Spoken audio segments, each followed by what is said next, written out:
Okay, here we go. The objectives for this chapter: summarize basic principles of growth and development, identify the impact of genetics, genomics, and epigenetics on the growth and development, discuss the theories of Fraud, Erickson, Hurst, Gould, Levinson, Paget, Colbert, Gillian, and Fowler. Describe the importance of incorporating theories of growth and development in assessing and planning for individuals. Explain implications for nurse practice based on the understanding of growth and development.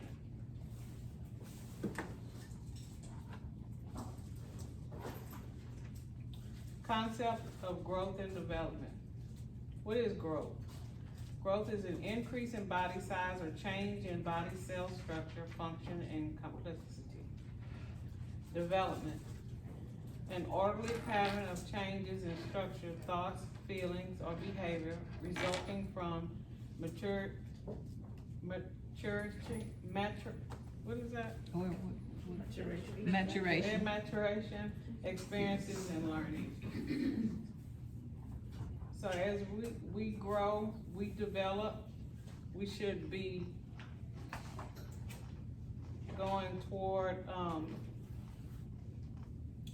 our experiences will lead us to growth and changes within our bodies.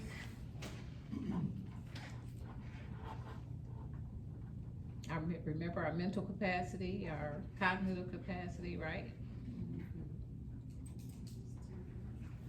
Principles of growth and development. They're in an orderly sequence, continuous and complex, follow regular and predictable trends, are both differentiated and integrated. Aspects occur at different stages and rates and can be modified. Pace is specific to each person. So we know we go in an orderly fashion. We don't jump from being an infant to an adolescent, right? So we know there's a sequence involved. You know, it's continuous, you know, complex. Everybody's different. Some people are some babies are maybe going to walk sooner than others, right? And so everything about growth and development is specific to that person, okay? Do you remember some of your kids? One was more just, and you couldn't hardly keep up with that child, but the other one was more mellowed out, and I see y'all shaking your heads.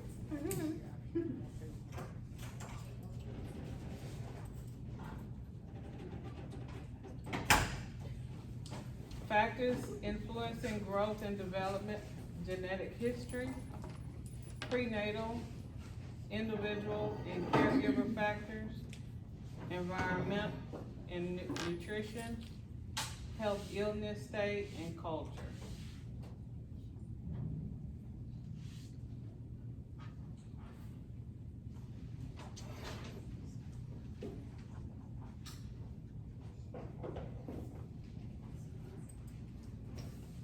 Roles of genetics in growth and development. At conception, every human receives an equal number of chromosomes from each parent. The characteristics inherited from each parent are carried in gene pairs on the 23rd pairs of chromosomes, which carry the genetic information that determines the person's cellular differentiation, growth, and function. As a result, physical characteristics such as your height, your bone size, your eye color, hair color are inherited from your family of origin.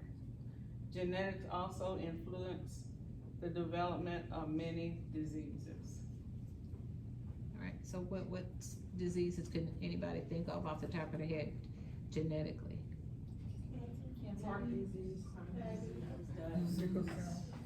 Sickle cell? I can't, can you, Which one we do now? when they answer, give them no. Oh, okay. Well, you know what? Let's wait till you get to the questions, otherwise it ain't gonna be enough for everybody. Okay. What, or how about like the, different things to, related to certain, populations, like thalassemia, right? So those things are genetic, right? Some cancers are genetic, I think you said that as well, right? So, you know, genetics plays a huge part. There's nothing you can do about that one, right? Can't change your eye color, can't be any taller, you know, can't be any, what, more beautiful. Yeah. You gonna be a mixture of your parents and you get what you get, right? Right. So, all right, yes. Your mood. You get that from your parents, your moods. Like you hear your mom say, you act just like your daddy. Yeah. Yeah, you heard that. Yeah. Human Genome Project accomplishments. This is part of the research, Right, so this is a lot of research. Remember, we kind of talked about this briefly, about how they're trying to look at people's genetics and trying to figure out ways to treat diseases by a person's genetics. So this is really wrapped up in research, not something that you would end up doing, but that you might be carrying out if, you know, when the research finds that this particular treatment is good for this particular person with this genetic predisposition, you know. But that's not to say maybe one of you will become a researcher, so who knows? Maybe you'll figure something out. Determine the order and sequence of the bases in human DNA. They figure out that's the kind of research they do. Mhm. Genomics and epigenetics. Genomics is the study and structure and interaction of all the genes in the human body, including their interactions with each other, as well as the environment. Epigenetics is an emerging field of study that is still undergoing definition and refinement. Again, this is all about research and with the genes and how they're interacting in the body and how they are passed down from one generation to the next. And you know what? They are so close to narrowing down, you know, what disease came from which parent and on the chromosome where it is, and trying to remove it, right? Mm-hmm. Yeah, that's a new scientific research. So, you know, yeah, and you know, and it really would modify your DNA. So I don't know about that one, cause, you know, we want people to be well and not suffer things, but Right. had anybody thought about if we lived in a world where nobody ever died? What about, think about the taxing of the resources, Yeah. right?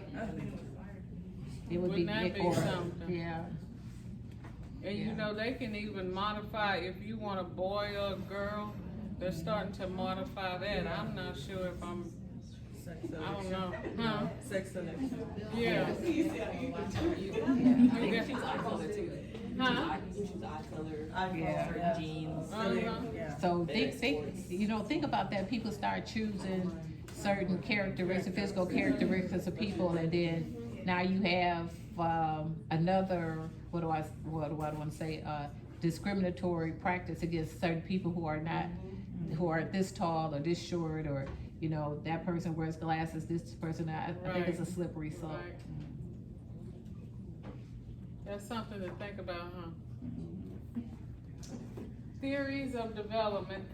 We're gonna talk about Freud theory of psychoanalytic development, Piaget theory of cognitive development, Erikson theory of psychosocial development, Hagelhurst theory based on developmental tasks, Gold theory based on specific beliefs and developmental phases, and Levinson's theory based on organizing concept of individual life and structure. Okay. Theories of development. Continue Colbert theories of moral development. Gilligan conception of morality from the female viewpoint, Fowler's theories of faith and development.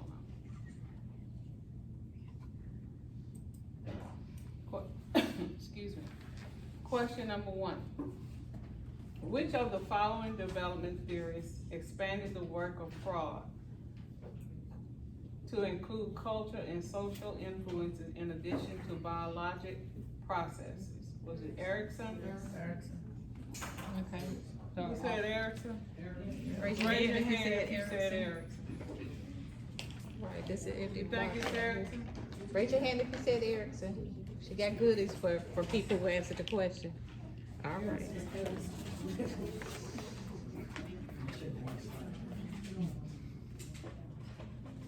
Keep your hand right. She did right. Oh, did you? I'm gonna go around in order. I'll be back around.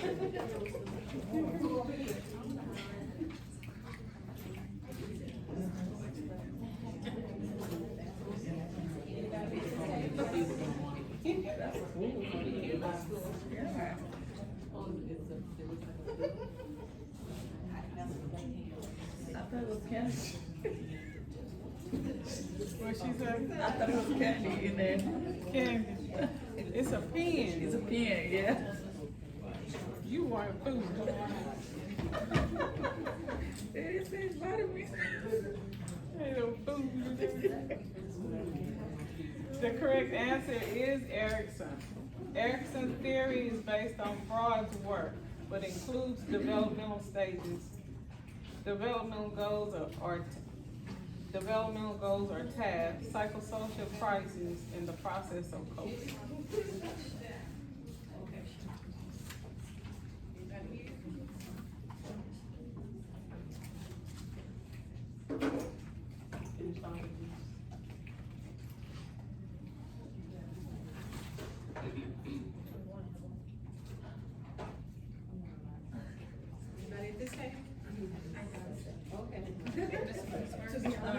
Oh, okay.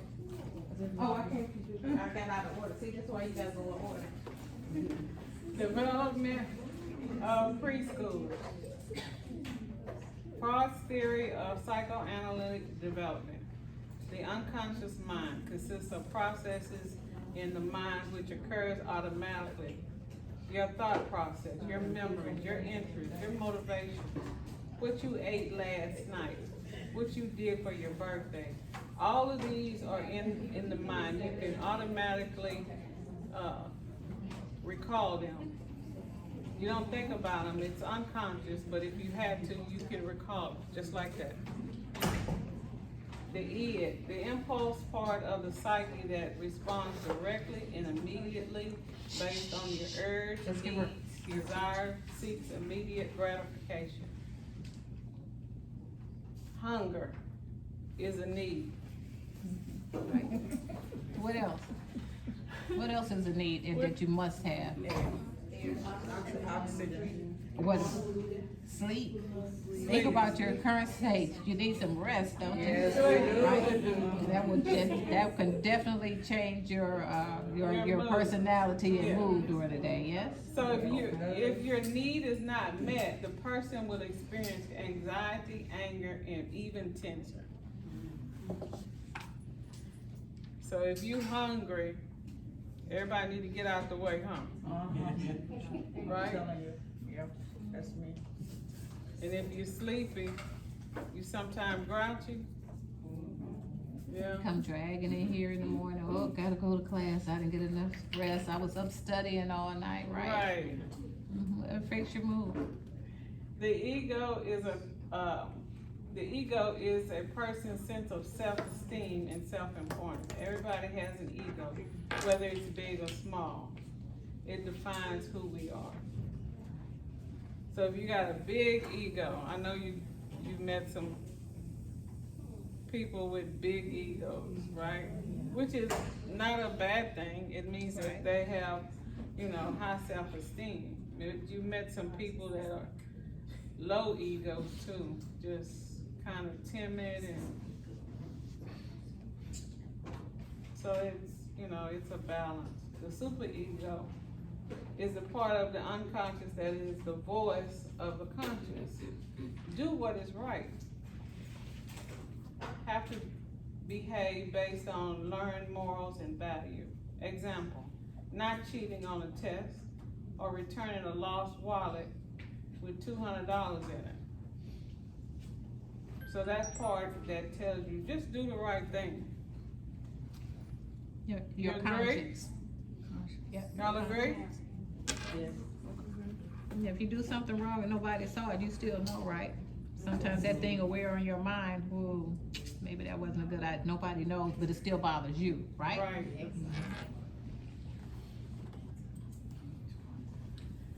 Which component of Freud's theory is part of the mind that serves as a mediator between a person's desire and the constraints of reality? Is it the unconscious, the id, the ego, or the superego? Ego. Who said superego? Who said ego? Raise your hands.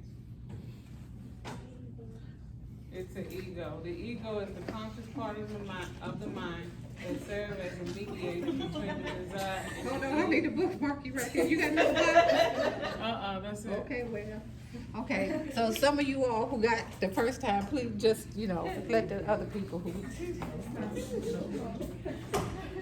The ego is the conscious part of the mind that serves as a mediator between the desire of the id and the constraints of reality, so that one might live within one's social, physical, and psychological environment.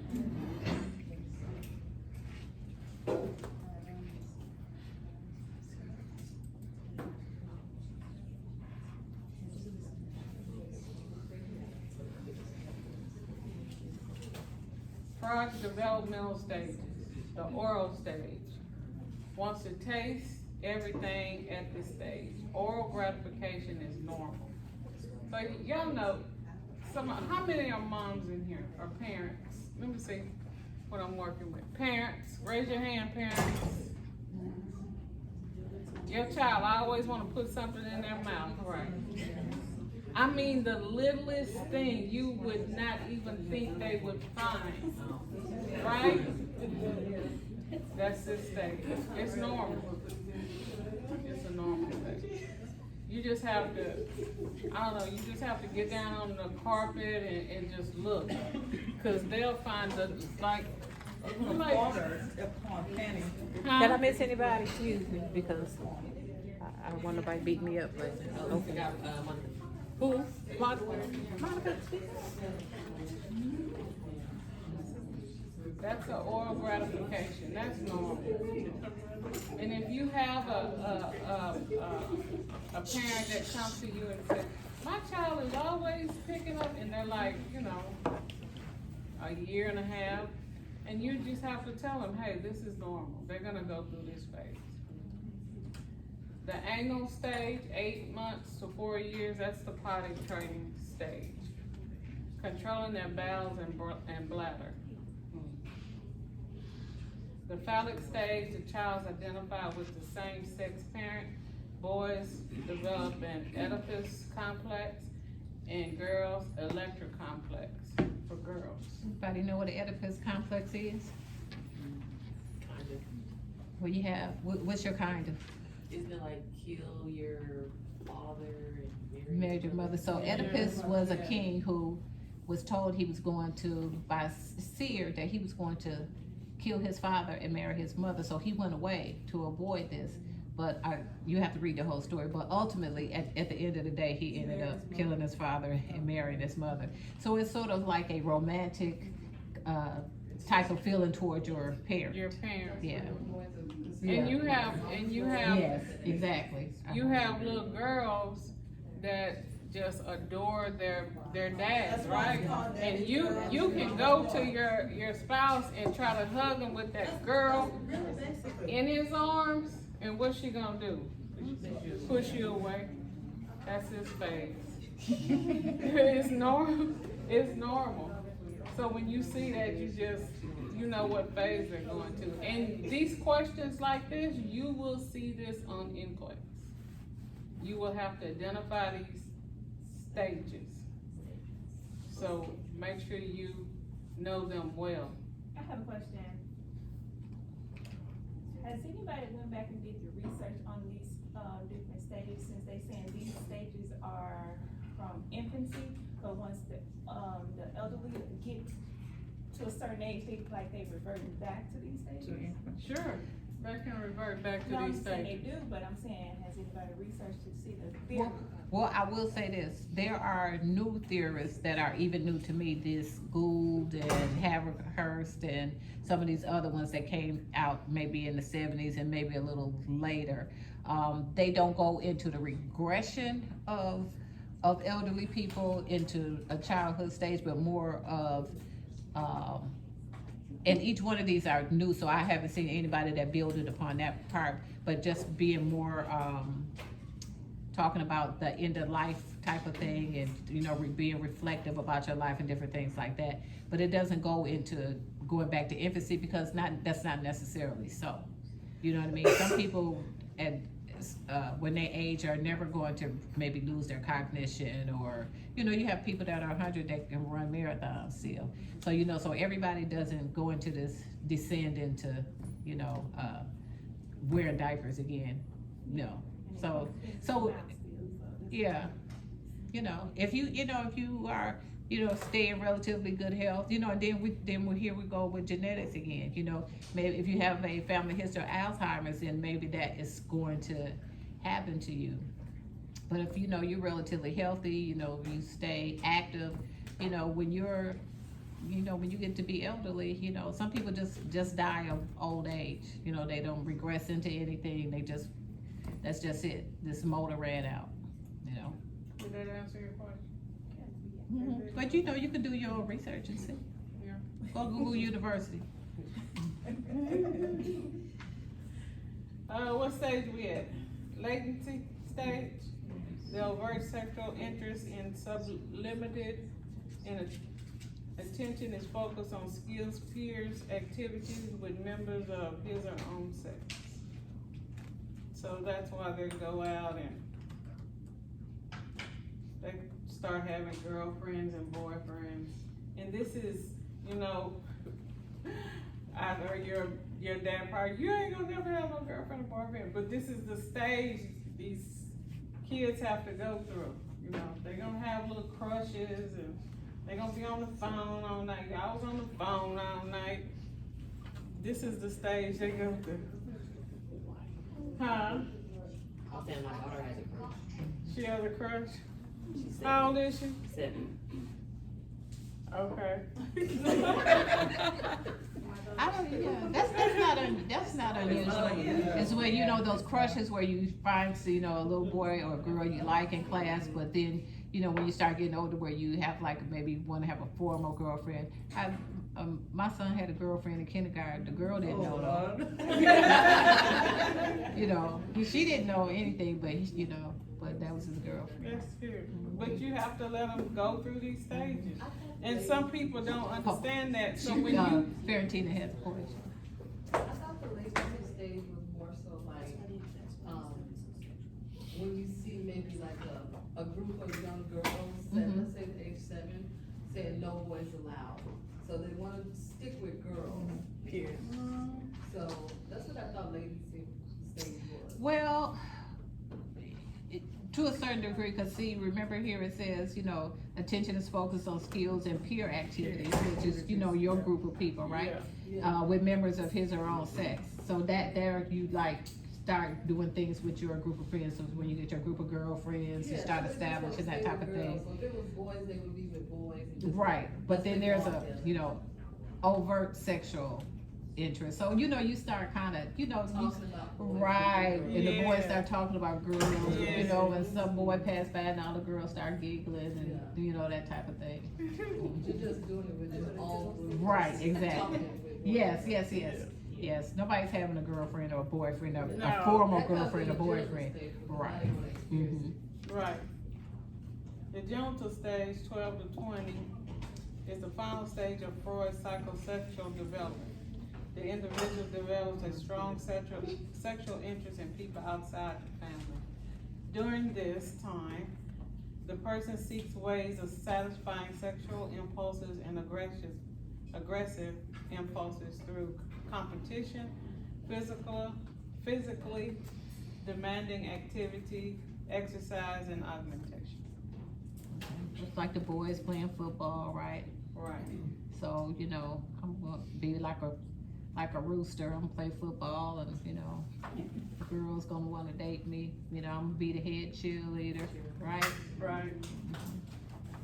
So you get into activities that get you noticed, you know, I wanna be the prom queen, right? They're gonna be the king, so you start, kinda throwing that out there to the opposite sex. Here I am, come get me.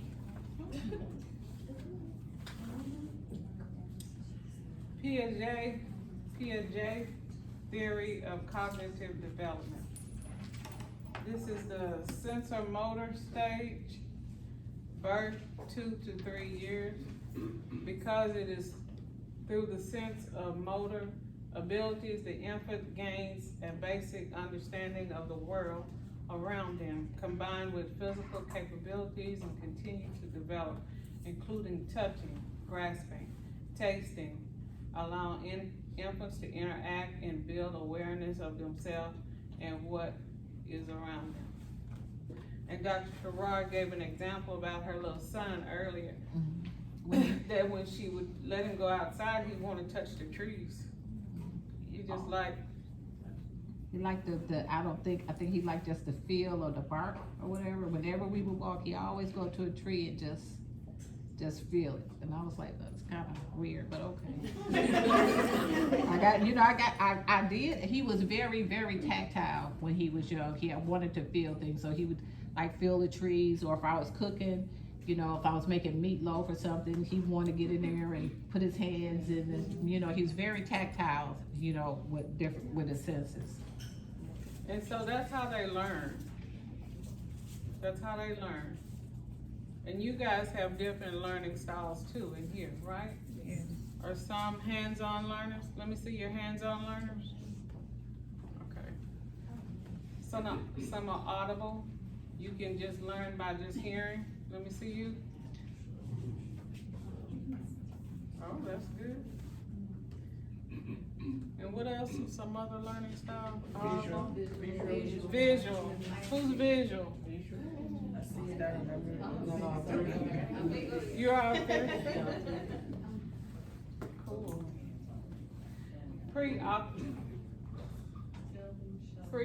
What is that? Operational stage 2 to 3 includes pretending play, drawing, using simple language, and initiating actions given when they are not present and visible. A child at this stage does not distinguish between individual objects and category they belong to. Concrete optional stage.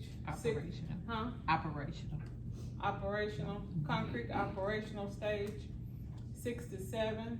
The child understands the principle of conversation.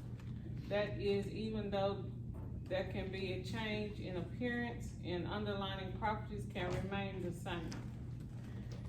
The example they gave was a glass of water versus a cylinder of water. If you pour the glass in the cylinder, the child can understand that the amount of water in the cylinder was the same in the as the glass. Formal operational stage 11 to 12. Thank you.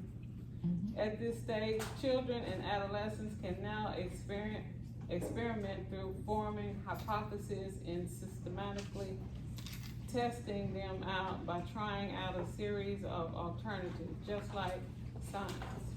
So at this stage, they start to think, critically thinking at this stage. And it gives an example. We get farmers, bakers, mechanics, putting things in series, trying to figure out things.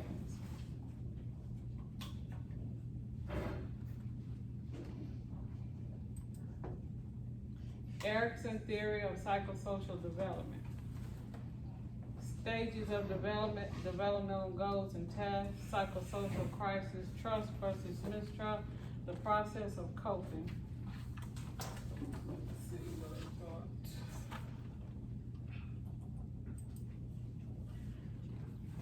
Trust versus mistrust. This is the stages. Infancy to birth, the first stage in Erickson's theory and psychosocial development.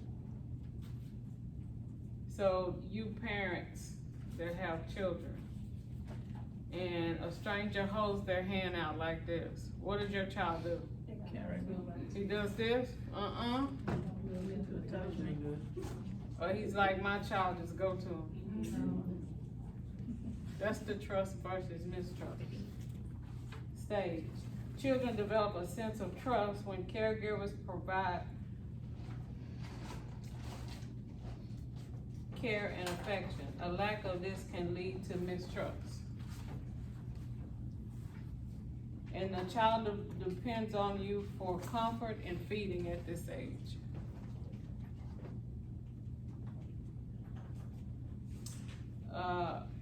The next one is autonomy versus shame and doubt.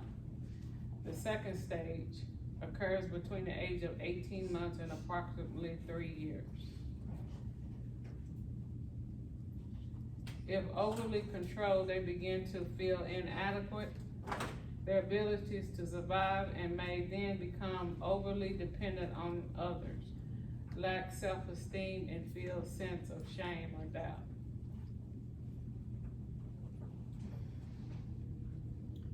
This is one of my pet peeves as parents. Don't scold your child for making a mistake. Just don't. Even if I'm in a grocery store and I see a mom doing that, it just, because they're gonna make mistakes. They're just little people. And then, you don't wanna make them feel shame and doubt their abilities. This is where they're trying to become independent and do it themselves. Also a story to the last class, my son was about 3, and let me just say, if any of y'all ever meet my son, please don't tell him I've been using him as an example, because he's gonna be hot.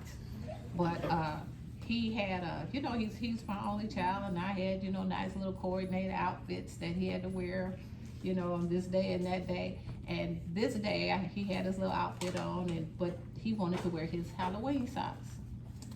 And I said, no, it wasn't Halloween. No, those socks don't go with this outfit. And he cried and he cried and he cried until I gave in, and he wore them Halloween socks. So it was like, and for me, it's like I had to sit and think, how is it hurt me because he's wearing the Halloween socks? You know what I mean? Why am I so against the Halloween socks?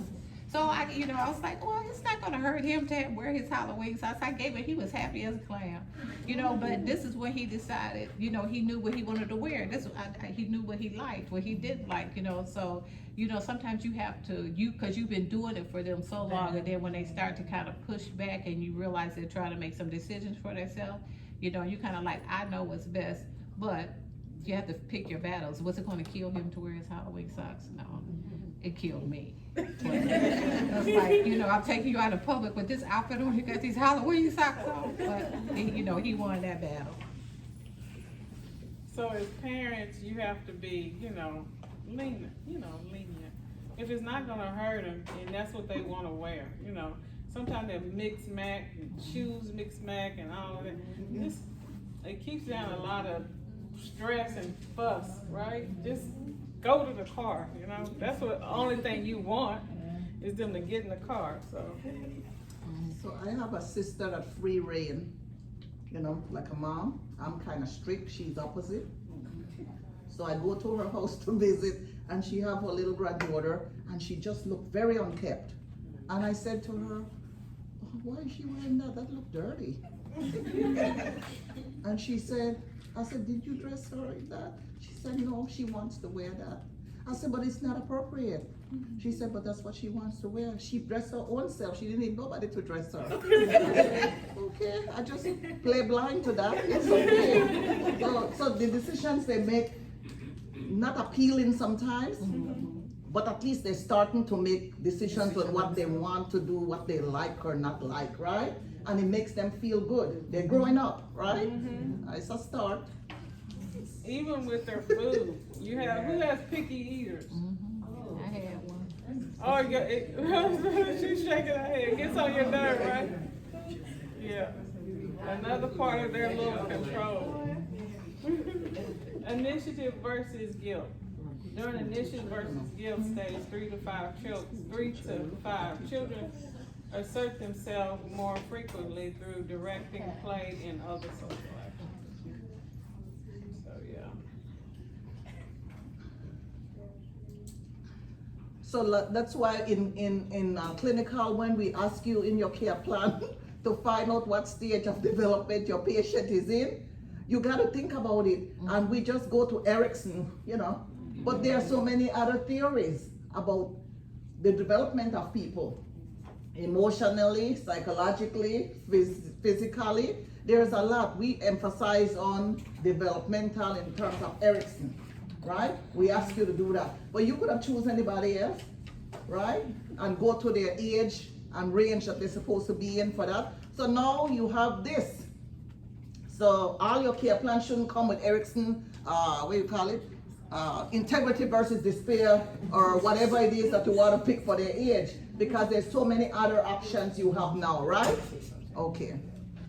Then you have to plan care according to their characteristics, right? Industry versus inferiority, 4th stage, 5 to 12. At this stage, the child peer group will gain greater significance and will become a major source of the child's self-esteem. That's when your child wants to do what the kids are doing down the street. Mm-hmm. And what did you say, Dr. Shrub? You know what your parents said, if Bob gonna jump off the cliff, you gonna jump off the cliff too? That's this, that's this stage. And they really think about, you know, with their friends, you know, think of them, and so, and you, remember the same person who I didn't want to wear the Halloween socks. If I drop him off at school, I had to look just so, or don't get out the car, don't get out the car. No, if I threw on some sweat, don't get out the car, don't get out the car. I'm like, I am just dropping you off at school. I know, just don't get out the car. You know, so he cares, you know, with his little friends, you know, my outfit is not good enough. I mean, you know, he's like, I wasn't paying in that. I'm like, excuse me, you know, but, yeah, so they begin to, you know, feel kind of like, oh, you know, just every little thing just, you know, gets to them. They don't, you know, they care about every little thing that their friends think. Identity versus role confusion, age 12 to 18. During this stage, adolescents search for a sense of self and personal identity through intense exploration of personal values, beliefs, and goals. This is really kind of the stage they're kind of finding themselves. They probably have peer pressure here too, in that age group, right? Because now all the things you have said to them all along doesn't matter no more, because they don't align with what the other people in their age groups are doing. So this is where you get this, the change that may not be favorable for you. So as a mom, as a teacher, as a nurse, you gotta know these things so that you could appropriately interact with them and understand their point of view, right? And then you'll have to teach this to the parents you might come in contact with. You know, this is, some parents does not understand that these kids are gonna go through these stages. And it's gonna be up to you to teach them. You know, they think they're acting crazy or acting out. No, they're going through this stage. It will pass. Well, most of the time it passes. But you're gonna have to enlighten them. Hey, this is what's happening. He's not crazy, you know, and explain to him explain to the parents what's going on when they bring them in to the clinic. And remind the parents, remember what were you like at this age? Right, they Right, forget. 'cause sometimes you forget that, you know, that you were a booger too when you were a teenager, you know, so. And then sometimes people remember what they were at that age, and so they're trying to prevent, you know, that kid from being who they were at that age, you know.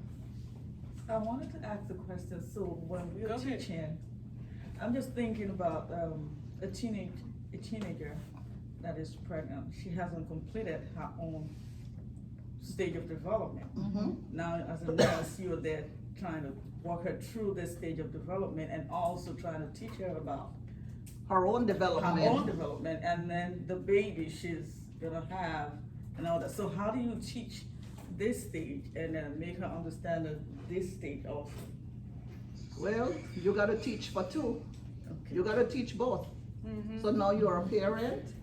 These are the essentials that you need to do for the baby.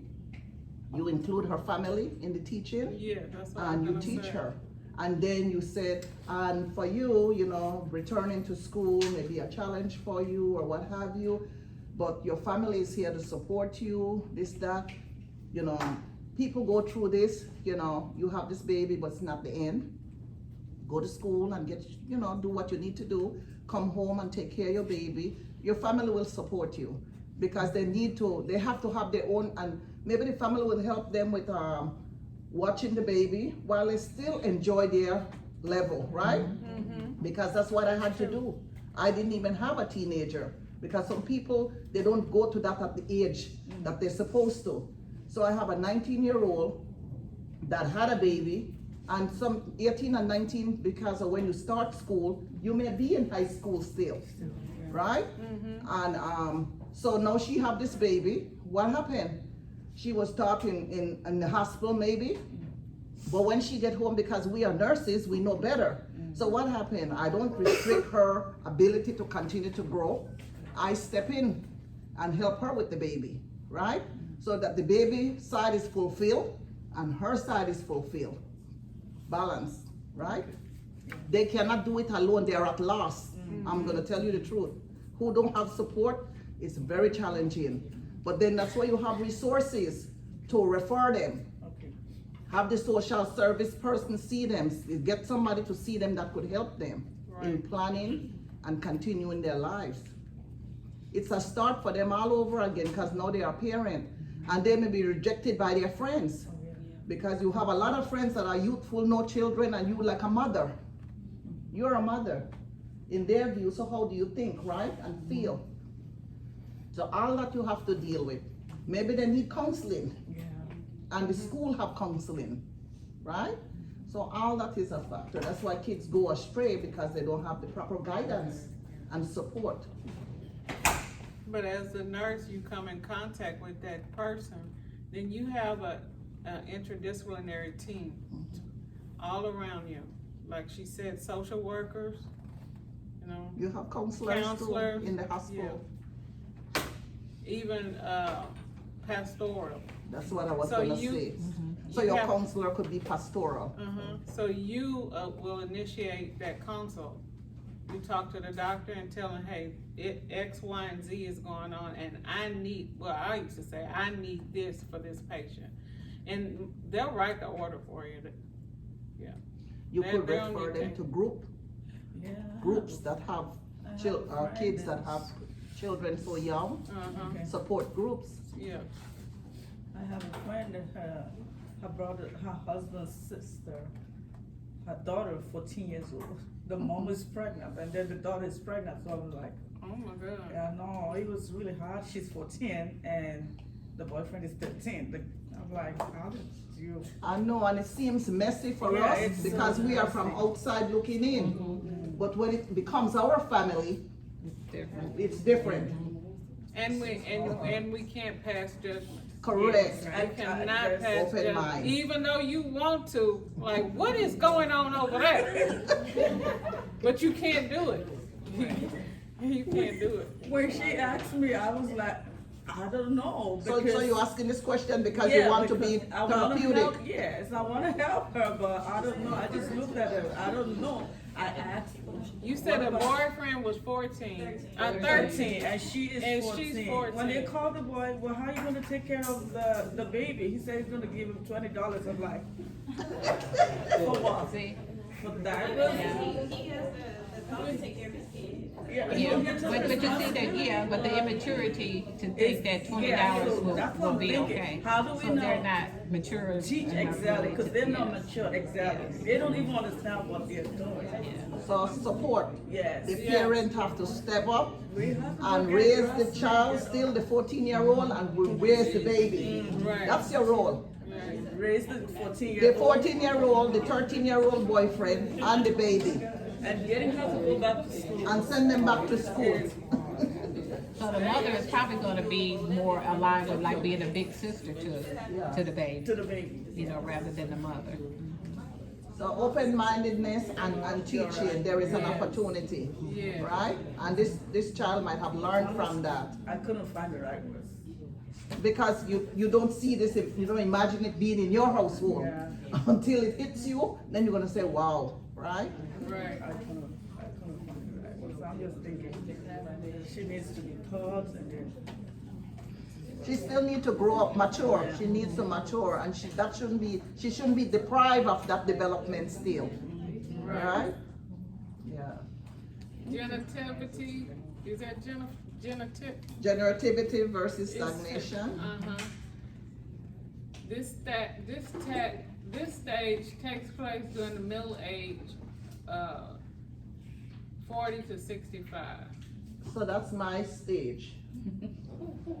Right. Generativity versus stagnation. But I'm telling you the truth, I'm not in the stagnation bundle yet. They're still generating things. Making your back, right? And I will be the exception when they transition to the next stage. I'm gonna still be sitting in generativity versus I refuse to cross over. I'm not going. I don't wanna go there. Hey, I know I cannot reverse. I cannot go back. But if I could stay right here, That's the I will last be step. good. before So you call please, it as a day. nurses, help me to stay there. Oh boy. Life, right? Life. Integrity versus despair. Age 65 and ends at death. Well, This is usually the time that is contemplated and accomplishments can be developed. Integrity, if we see ourselves as leading a successful life. kind of being reflective, you know, what kind of life I led. Did I get to do all the things that I wanted to? Was I productive? You know, was I a good parent? You know, kind of being reflective about life. You know, I'm gonna reflect but still be generating stuff, cause How I'm you not want to going be down without a remembered, fight. right? Yeah. Yeah, that's it. You could still be of value, you could still contribute. That's why when you guys go to the nursing homes, be respectful of those people in there. They've lived all kinds of lives, good ones, difficult ones, challenges, right? And if you could make their last time in their journey pleasant, meaningful, and you could learn a lot from them. They have stories, They do. real true stories that you could live off or go by. All right? And they're very confused, but when they're in their time when they're very coherent, they have good conversations, okay? Yes, they do. This aligns with Maslow's, right, his self-actualization. Yeah, This would be the accomplishments. Yes, self-actualization. But if we have all these things disturbing us at the bottom here, we're not climbing. Yeah. You're going nowhere. Right. So a lot of us don't reach there. Maybe some point in our life we might be going along and then suddenly things happen. Chronic conditions happen, disabilities happen, memory problems happen, all kinds of things happen to us as we age. All right? So in nursing we use commonly Maslow and Erickson, right? But you just need to know that there are so many others that we can go by. All right, if it's appropriate for your patient. Having Hurst theory of development. And you're gonna find that these theories, they similar. They just, I don't know. They kind of similar. overlap, you know. Overlap. Yeah, they're overlapping. Some a theorist, you know, just build upon what somebody else said. Anybody in here could be a theorist. Okay, it's what do you think? What have you observed? You know, just delving into it and doing the research. And nobody in this room is beyond being a theorist, right? Right. Sometime in your career. It's what you're observing, and you know, if you do the work, we'll be looking at, I don't know, Miss Mercy's theory of something or something. Miss Mercy's theory of, That sounds nice. yeah. But you know, do not limit yourself. Do not limit yourself. Yeah. So all these discoveries are driven by research. Right. And there's somebody that started it, and other people take it on, and it can be stretched. Right. I mean, you could continue it. You don't try to repeat it, but you build on it. Because remember, people are in a constant state of development, you know, so there's always gonna be new things to discover, right? So it's not stagnant, that's not, you know, there's other things that may happen to people as long as different things are discovered, different, you know, however the world is, by the time you get to a certain age that you realize, you know, oh, I noticed this about, so anybody could be a theorist. Any one of you. You hear that, baby? Watch out for me, okay? They're a nurse theorist, and you certainly can be one of those. Gene Watson, got theories. There's lots of them. Hagenhurst's theory of development, it's kind of similar to the ones we've already discussed. Infancy and early childhood, 0 to 6, learning, walking, talking, potty training. Wasn't that one of Erickson's or Freud's? Something, it was Erickson. Middle child, yeah. Middle child, 12 to 6, learning physical skills necessary for ordinary games. Adolescence, 13 to 18, accepting one's physical body as it goes through changes, preparing for partnership and family life. Young adult, 19 to 30, finding a partner, living to cohabitate with them. Let Dr. Sherrod tell you. Well, no, you know, this is a point where you know, are picking your male or female partner or whatever partner. And, you know, now you're getting to the point you're gonna live with each other, right? Everything is rosy when you had your own places, right? Then somebody starts, but now you feel, you know, your feelings for this person are so strong, now you're gonna build a life together, and then the reality sets in, you know, maybe they leaving the cap off the toothpaste. Or, and like I told the other class, I've been married, but I wanted to stab my ex-husband in the neck with an ink pen because he used to leave the cabinet doors open when he would get a cup out of the cabinet, and that used to make my blood boil.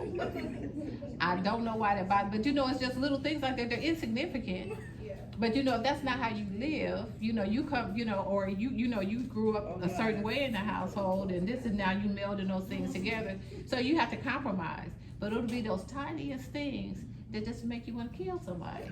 You know, not even maim them, just make them dead. just. Some of y'all relate to that now. You know, but you don't want to go to jail, so you learn to live with it. You love them too much to kill them.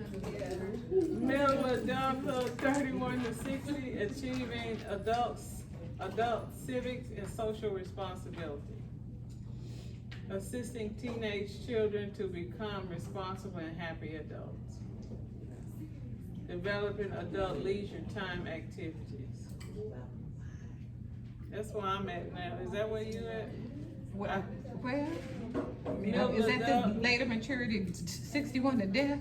No, not. I'm not ready. Oh, okay. Yes, I'm there. I'm here sharing the wealth of knowledge with you guys. Exactly. And now, but I'm just a little bit off of that. You know, I don't have teenage children anymore. A teenage child, so my child is off as an adult. So, yeah, I guess I'm sort of between the middle and the later maturity. So I'm just like right in between. Yeah, I'm not adjusting to decreasing physical strength and health at all. Developing adult leisure time and activity. Yeah, oh, that for sure. Didn't Yeah, you I just love to come from travel. Italy? Yeah. I love to travel, She and just came from Italy, and I'm getting ready to Isn't go that somewhere nice? else. Oh. Yeah. You getting ready to do what? I'm getting ready to go somewhere else. But that is my leisure time. I love to travel. I love to travel and see the world. I don't care where it is. I could go to some obscure place in the U.S. if I haven't seen it. I'm one of those people who is a what do you call it, tourist? You know, with the Hawaiian shirt and the camera around your neck. I'm that person. I'm that person. I'm a touristy tourist. Yes. Later maturity, 61 to death, adjusting to.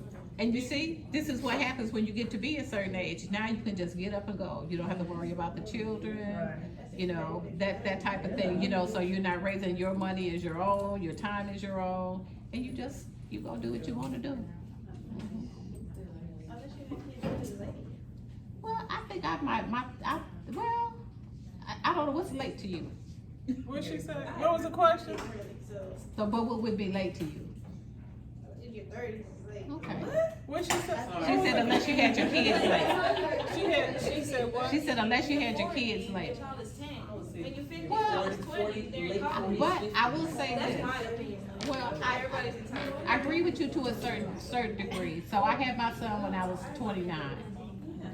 But he's still grown and I'm able to do what I want to do. But I think somebody who ends up having a baby late 40s, 50s like that is at some point, if you haven't had any children, probably this is something very special to you.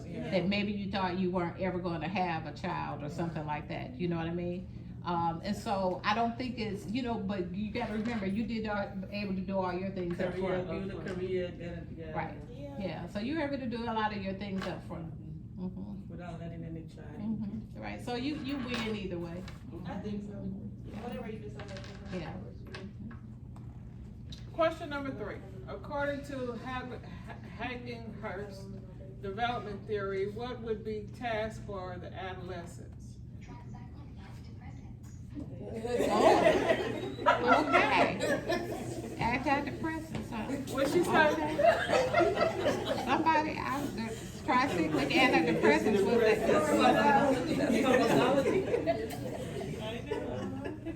What she say? No, that's the answer. big money. My laptop was talking. Oh, okay. Antidepressants. It's talking about antidepressants. It's my laptop. It answered the question. And the remedy is antidepressants. D? Everybody say D? Is it D? Yes. It is D. Oh, boy. What? Who said D? Did anybody say D? Okay, I got enough of that side. Okay.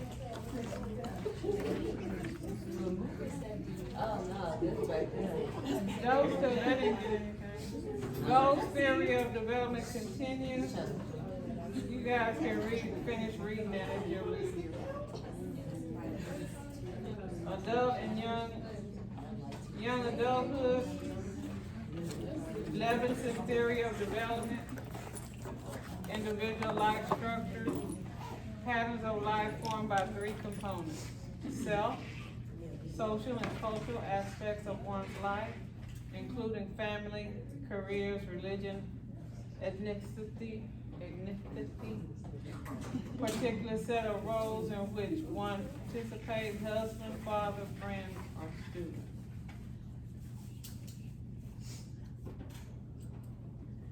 Levinson's major phases of adulthood.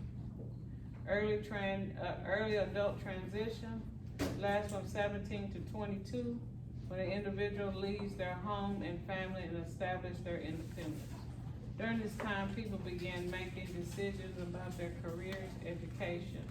This stage is considered transitional from adolescence to adulthood.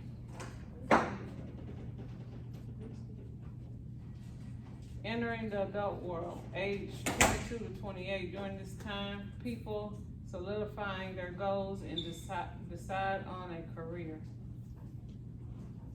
So are you guys in this stage? Is this resonating with anybody? Is this somebody's first career? Maybe this is the second career for some people, right? Second career. Second career, first career, second. The age of 30 transition, 28 to 33, is defined as a period of reflection and reevaluation. People will reassess their choices and make decisions guided by their attitudes, perceptions toward their relationships and careers. Settling down, 33 to 40, when people become more involved with the community, people will reinvest in their families and commit more to their careers. Midlife transition, age 40 to 45, is marked by a period of reevaluation of family and careers. Sometimes makes a sudden change in vocalizing past regrets about pursuing interests and talent. So you see how these are just overlapping one from the other. But it's important that you know when they ask you, because you're gonna see these again on NCLEX. You're gonna see them again, and you're gonna need to know the stages and the ages when they ask you the question, because they're gonna give you the theories. So be very cognitive about knowing which stage goes with which theories, because they all sound about like the same, don't they?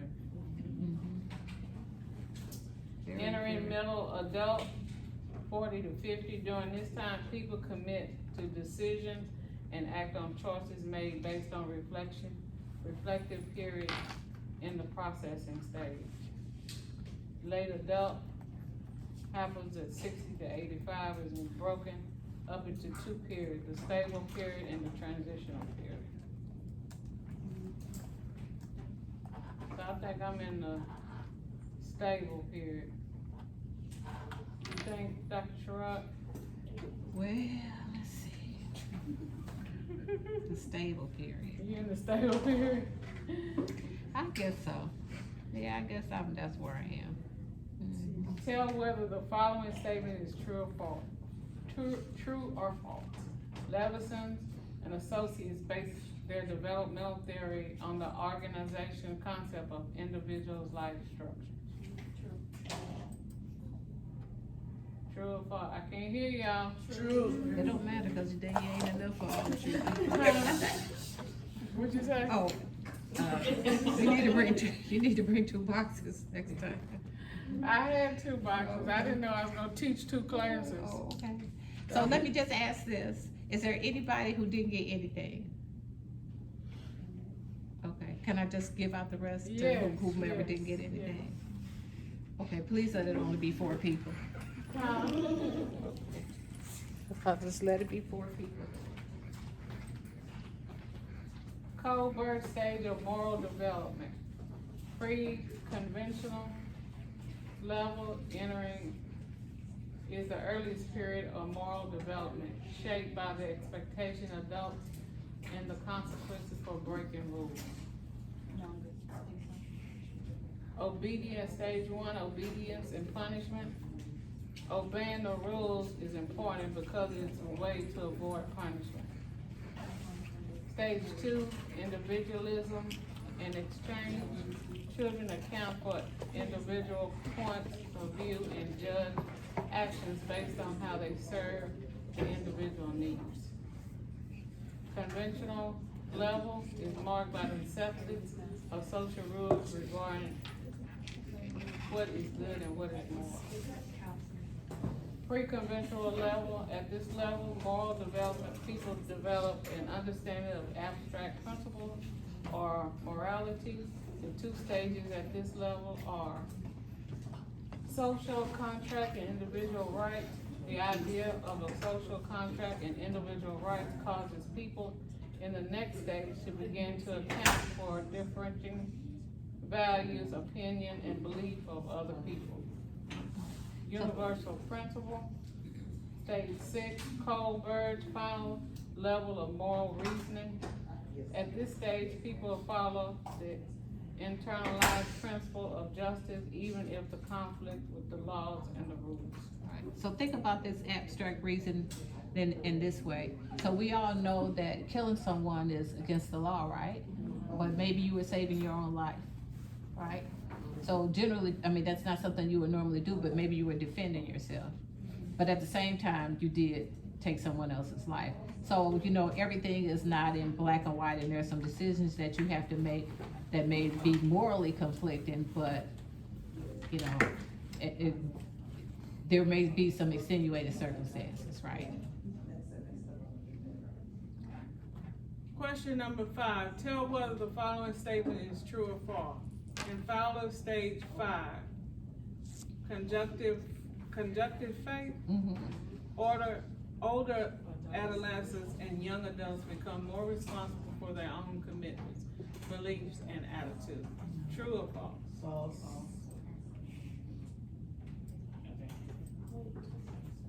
False. In Fowler stage 4, individuative reflective faith, older adolescents and young adults become responsible for their own commitment, beliefs, and faith. So it wasn't 5, it was 4. And that's the kind of trick questions you'll get in NCLEX. So like I said, you have to know these stages and the ages they are in. And who developed that theory. Because that's a prime example.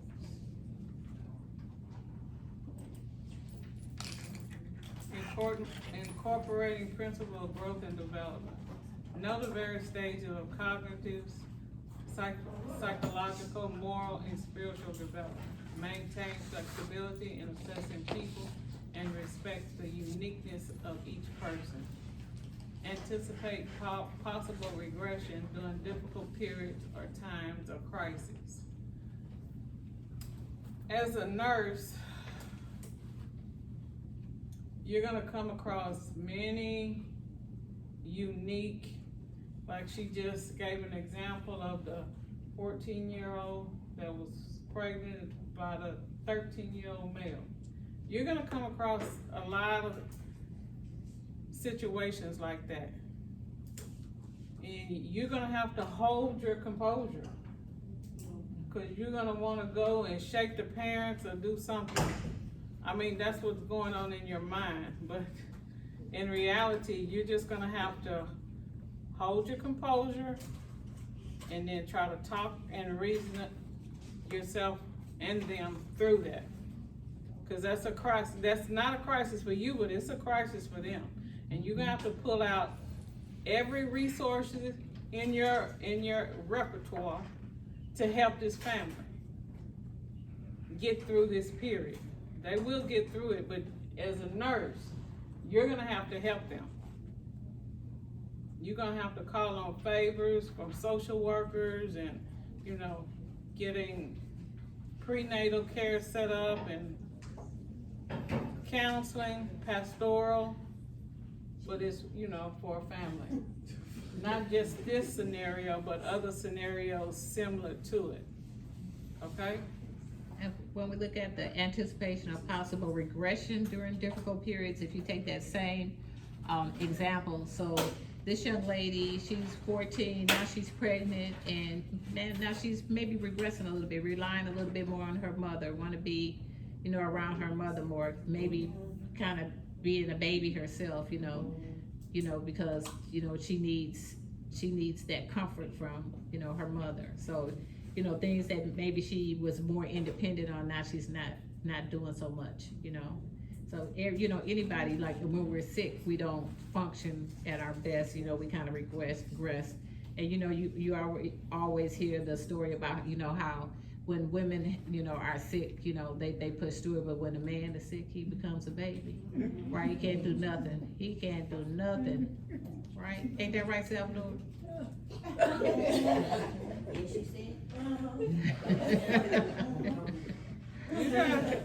Some of you guys can relate to that, can't you? Some of your husbands or spouses.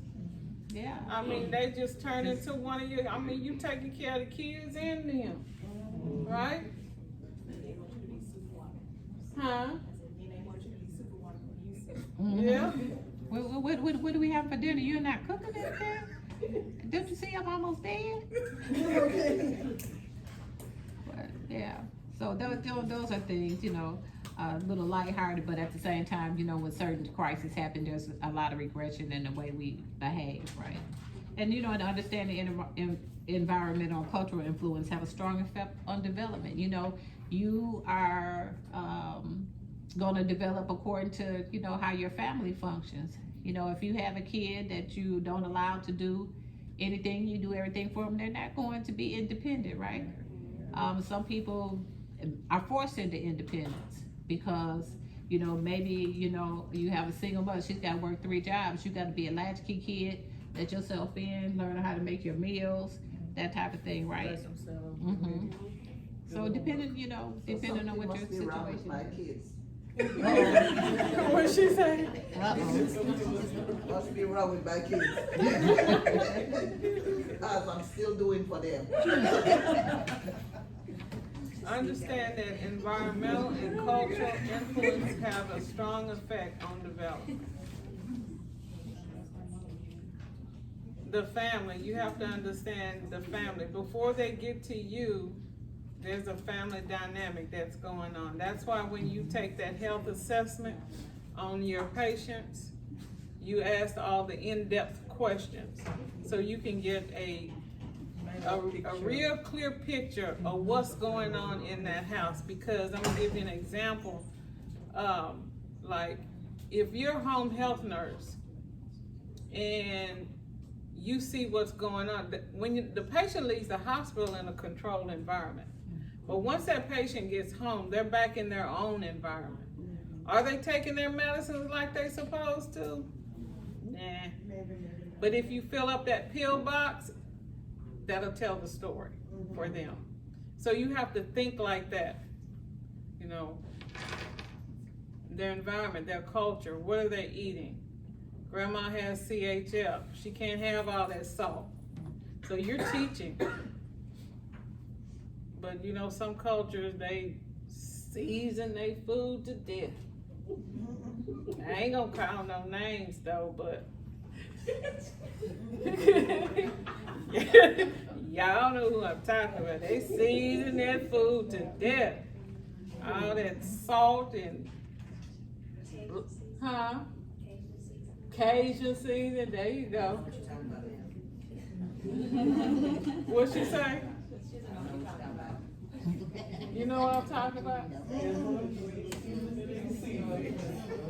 So that's, some of that is culture, right, Dr. Sherrod? Yes. That's culture. You know, that's the way you're accustomed to eating. That's always, you know, always what you eat and how you eat it. I mean, even, you know, geographically, you know, coming from Wisconsin, when I came down here, you know, certain meals and things that people ate, I was like, what is this? You know, I found that, you know, people ate a lot of rice here, you know, almost rice with everything. If I would go to a potluck or something, I would make, do you maybe want me to make some rice to go with that?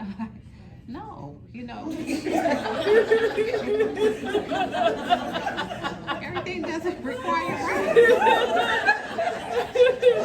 Texas. You know, and I mean, so I'm becoming accustomed to it. Or even your fast food restaurants, you could get jalapenos put on meals. I'm like that. Well, no, we don't have that. You know, so even geographically, there are certain things that I stick, you know, that are cultural that I'm accustomed to. But then there are some things that I never heard of until I came down here, like what do you call those? They kind of like the dressing is made with rice. Rice is everywhere, but the what do you call it? Boudin balls.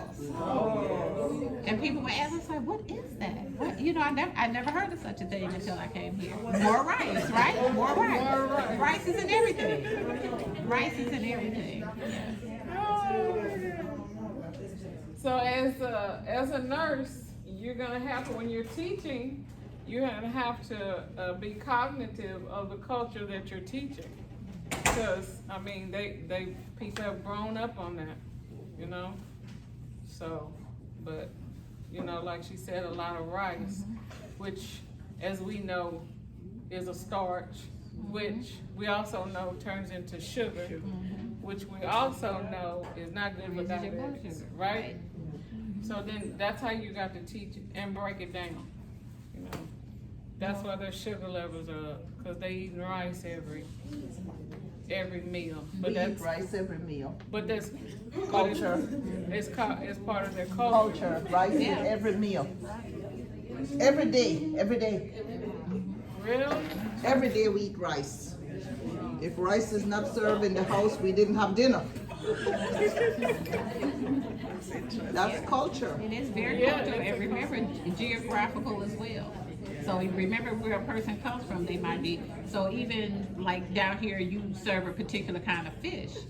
Up north, we eat fish as well, but we have a different choice of fish, and the fish down here, I can't, some of it, I get like catfish, but there's a lot of fish that I eat up north that I don't here, so sometimes it's geographical as well. So, I used to work with a young lady whose grandparents were from Italy, and they had spaghetti with every meal. And it wasn't necessarily what we think of spaghetti with sauce and noodles or whatever. It was just plain spaghetti. It was sort of like, this is how you all have rice. They just ate spaghetti every day, spaghetti noodles, and nothing on it, just spaghetti noodles. She said they eat it every day, but that's what they were That was accustomed part of to. their culture. So we come and we assimilate American culture because we have to, we live here but we don't drop everything, we keep some. Right? So if I order a salad downstairs, I ask them to throw some rice in there. Salad with rice. Dr. Pollard, that's the end of the lecture. Oh, it is. Well, good. I came in at the good end. So the essence here, guys, as you see on your key concept development, the key concept things that I gave you at the bottom, sum this right up. It says, nurses must plan care based on a person's general and unique health needs with attention to growth and development processes and alteration in health status. So we have to know their growth and development so we can align our care to match. All right? So if I were you, whenever I get a patient now, I look at all the developmental areas they should have. That way you can do some assessment and collect more valuable data so you can plan your care for your patient better. All right? That will give you some variables so that you have problems. Some of you said you look at the patient and they look fine. I don't see anything wrong, Dr. Pollard. I say you need to find something. Dr. Pollard, but nothing is wrong. I'm telling you, find something. Because what you put on your care plan got to be something wrong, a problem. All right? So now you have a lot of opportunity here now. Go evaluate psych, emotion, physiologic, cognitive, whatever you want to assess based on your patient age. Go by the age and look for the developmental. And then try to assess that and see if you don't collect a lot of information. Then you use that to help with your nursing diagnosis. When you have the patients that don't have any problem, they have to have problems now, but you can't see one yet. All right? Your patients have problems. It's just your ability to recognize it is not there yet, probably. All right? That's what it is. Well, that's all your information for today. You have the PowerPoint that you can go over yourself. You have keynotes for this chapter that we have provided to you that summarize the chapter, which is in a nutshell, very condensed. And so if you want to really remember what stages are these things, maybe it's harder to go through the chapter, but it's easier to go through the key concepts. All right? Until we see you next time, take care of yourself. Thank you guys for listening. So let's give Miss Noreen a clap, guys.